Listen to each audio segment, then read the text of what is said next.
વિદ્યાર્થીઓનું સન્માન ગોંડલ તાલુકાના સુલતાનપુર ખાતે આવેલ એકલવ્ય વિદ્યા સંકુલ ખાતે તાજેતરમાં આવેલ પરિણામો આવતા ધોરણ 12 અને તેમજ ધોરણ 10ના વિદ્યાર્થીઓને સન્માનિત કર્યા.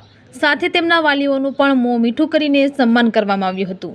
વિદ્યાર્થીઓ દ્વારા ફટાકડા ફોડીની ઉજવણી કરવામાં આવી હતી. સારા ગ્રેડ તેમજ સારી ટકાવારી મેળવનાર વિદ્યાર્થીઓ માટે એકલવ્ય વિદ્યા સંકુલ દ્વારા સન્માન સમારંભ યોજેલ હતો, જેમાં બહોળી સંખ્યામાં વિદ્યાર્થીઓ અને વાલીઓ ઉપસ્થિત રહ્યા હતા. એકલવ્ય વિદ્યા સંકુલ સુલતાનપુર, તાલુકા ગોંડલ, જિલ્લો રાજકોટ એ આ વર્ષે ફરી એકવાર સફળતાનો ઐતિહાસિક પડઘો પાડી આ વિસ્તારોમાં શિક્ષણ અને સંસ્કારની દીવા વધુ તેજસ્વી બનાવી છે. શાળાએ સતત ત્રીજા વર્ષે પણ ધોરણ 10 અને ધોરણ 12માં 100% પરિણામ મેળવ્યું છે, જે શ્રેષ્ઠ શિક્ષણ પદ્ધતિ અને વિદ્યાર્થીઓની મહેનતનો જીવંત પુરાવા છે. આ વર્ષે ધોરણ 12માં પ્રથમ વર્ષે હોવા છતાં માત્ર 24 વિદ્યાર્થીઓમાંથી 7 વિદ્યાર્થીઓએ 90% કરતાં વધુ ગુણ મેળવ્યા છે, જેમાં કેટલાક વિદ્યાર્થીઓએ એમના ભૂતકાળમાં પરિણામોની સરખામણીએ અસાધારણ ગતિ સાથે પ્રગતિ કરી છે. ધોરણ 10ના પરિણામો પણ ગૌરવભર્યા છે. 95% વધુ પ્રાપ્ત કરનાર વિદ્યાર્થીઓ 10, 90% વધુ મેળવનાર વિદ્યાર્થીઓ 10, 80% વધુ પ્રાપ્ત કરનાર 7. વિશેષ નોંધપાત્ર છે કે ધોરણ 10માં 75% મેળવનાર વિદ્યાર્થીઓએ શાળાની માર્ગદર્શનપૂર્ણ શૈક્ષણિક પદ્ધતિના સહારે ધોરણ 12માં 90% વધુ મેળવ્યા છે, જે બાળકો, માતા પિતા અને સમગ્ર ગામ માટે ગૌરવની વાત છે. શાળા દ્વારા મળતી પ્રેરણા, નિયમિત માર્ગદર્શન, આધ્યાત્મિક વાતાવરણ અને સંસ્કારયુક્ત અભિગમના પરિણામે વિદ્યાર્થીઓમાં આત્મવિશ્વાસ અને શ્રમના સંસ્કાર ઊંડે ઉતરે છે. શિક્ષકોની નિષ્ઠા અને શાળાના સંચાલન દ્વારા વિદ્યાર્થીઓને સતત ઉત્કૃષ્ટતા તરફ દોરી જવામાં આવી રહ્યા છે. શાળાના સંચાલકશ્રીઓએ જણાવ્યું હતું કે આ સફળતાની પાછળ શાળાની સંસ્કારમય પદ્ધતિ, શિક્ષકોનું અવિરત બાળકો પર વ્યક્તિગત ધ્યાન, વિદ્યાર્થીઓનો શ્રમ અને માતા પિતાનો સહકાર મહત્વનો છે. ભવિષ્યમાં પણ શાળા શિક્ષણ અને સંસ્કાર બંનેમાં શ્રેષ્ઠતા આપતી રહેશે. આ સમારંભમાં વાલીઓ, શિક્ષક, સ્ટાફ, આચાર્ય તેમજ વાલીઓ હાજર રહીને વિદ્યાર્થીઓનું મનોબળ વધાર્યું હતું. રિપોર્ટર કમલેશ રાવરાણી, સુલતાનપુર. નામ શું? મારું નામ બોરડ પ્રિયાંશી સંજયભાઈ છે. હું સુલતાનપુરમાં રહું છું. એકલવ્ય વિદ્યા સંકુલમાં અભ્યાસ કરું છું. પછી એકલવ્ય વિદ્યા સંકુલના શિક્ષકોની કઈ ખાસ શૈક્ષણિક રીતે તને ખૂબ મદદગાર સાબિત થઈ? યુનિટ ટેસ્ટ, મોરલ ગાઈડન્સ, પ્રશ્ન ધ્યાન આપે. કોઈ પણ વસ્તુની ક્વેરી હોય તો તે ઝડપથી આપણે સોલ્વ કરી દે છે. ઉદાહરણ સહિત આપણે બધું જ સમજાવે છે. તમારી સફળતામાં માતા પિતાની ભૂમિકા કેવી રહી? મારી સફળતામાં માતા પિતાની ભૂમિકા ખૂબ જ સરસ રહી છે. તેમણે અમને ઘણો બધો સપોર્ટ કર્યો છે. આ પરિણામ માટે કેટલા સમયથી તૈયારી કરતી હતી? આ પરિણામ માટે હું 11મા ધોરણથી લઈને બોર્ડ સુધી એક્ઝામની તૈયારી કરી હતી. તૈયારી દરમિયાન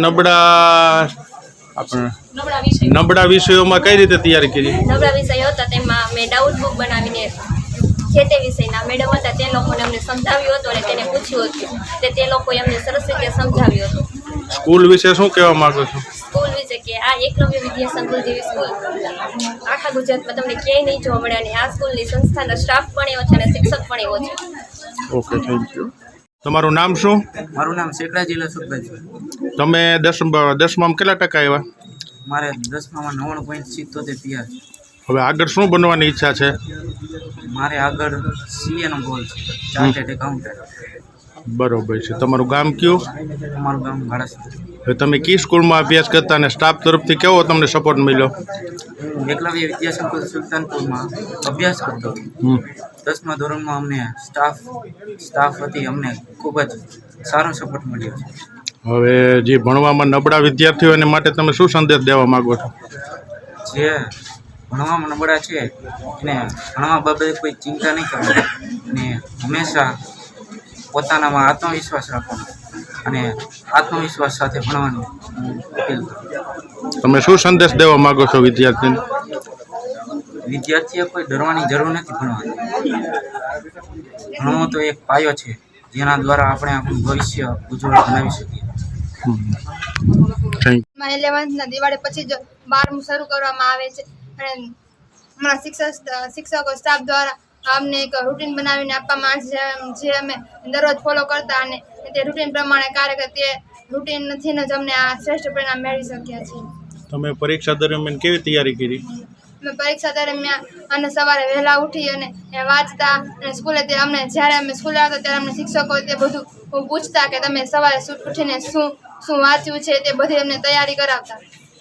સ્કૂલના સ્ટાફ તરફથી કેવો સપોર્ટ મળ્યો?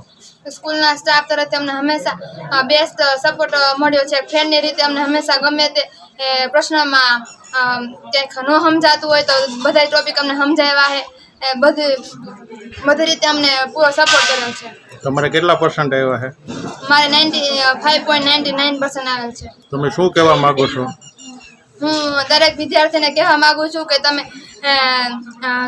ગમે તે ધોરણમાં હોય તમે મહેનત કરો, તમારા વાલી શિક્ષકો અને તમારા સ્કૂલનું નામ રોશન કરો.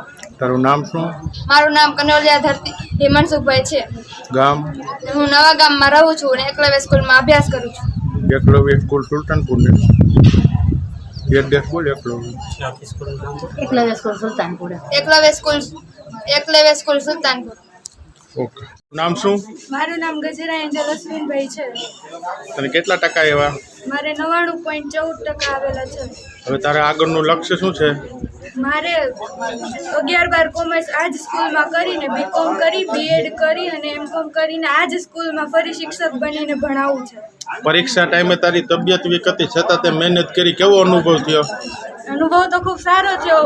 પરિણામ આવું આવશે એવી લાગણી એવું હતું નહીં મને કે 90 PR આવે ને તો પણ મને એમ હતું કે બહુ ઝાઝા એવા, પણ 99.14 PR આવીને ઊભી રહી છું. મને ખરેખર બહુ ઓલું થાય છે કે આટલી તબિયત ખરાબ હોવા છતાં મારું આટલું PR આવ્યા અને મારા મમ્મી પપ્પાને સારું લાગે કે તબિયત ખરાબ હોવા છતાં કે મારા આટલા PR આવ્યા. બસ તારા પરિવારનો કેવો સપોર્ટ રહ્યો એ સમયે? એ સમયે મારા પરિવારનો ખૂબ સપોર્ટ રહ્યો છે. 3 મહિના હું જ્યારે હોસ્પિટલમાં હતી તો ત્યારે સ્કૂલના કોઈ શિક્ષકો હતા, મારા પરિવારજનો હતા, એ બધા સ્કૂલે આવતા, મને બુક્સ પહોંચાડતા, જે અહીંયા સ્કૂલમાં ભણાવતા એ બધો ત્યાં મને વિડીયો મોકલતા કે જેના થ્રુ હું ભણી શકું સારી રીતે અને સારા PR લઈ શકું. તું શું મેસેજ દેવા માંગશો વિદ્યાર્થીને? વિદ્યાર્થીઓને એ જ કહીશ કે આપણી પરિસ્થિતિ ગમે તેવી હોય પણ જો આપણી મનથી ધગસ હોય ને કે મારે આ પરિણામ મેળવવું છે તો એ ગમે હાલતમાં આપણે પરિણામ અચીવ કરી શકીએ. એટલે ડરવાની જરૂર નથી. ગમે તેવી પરિસ્થિતિ હોય મહેનત કરો તો પરિણામ સારું જ મળે. એકલવ્ય સ્કૂલનો કેવો જ સહયોગ રહ્યો? જ્યારે મને અહીંયા દુખાવો થતો ને તો સર લેક્ચર મૂકીને મને દવાખાને લઈ જવા આવતા. તો એકલવ્ય સ્કૂલના જે આવા શિક્ષકો હોય તો પરિણામ સારું જ મળે. આ સ્કૂલમાં ભણવું એટલે સૌથી બેસ્ટ સ્કૂલ કહેવાય. તને કેવો અનુભવ થયો? આજે તારું સન્માન થયું તો કેવો અનુભવ થયો? સન્માન થાય તો બધાને સારું જ લાગે ને આવી રીતે એકલવ્ય સ્કૂલમાં આટલી સારી સ્કૂલ હોય. જો મારું આટલું સરસ રિઝલ્ટ નહોતું આવવાનું અને આવ્યું અને મારું સન્માન થયું, મને ખૂબ જ સારું લાગ્યું. Thank you.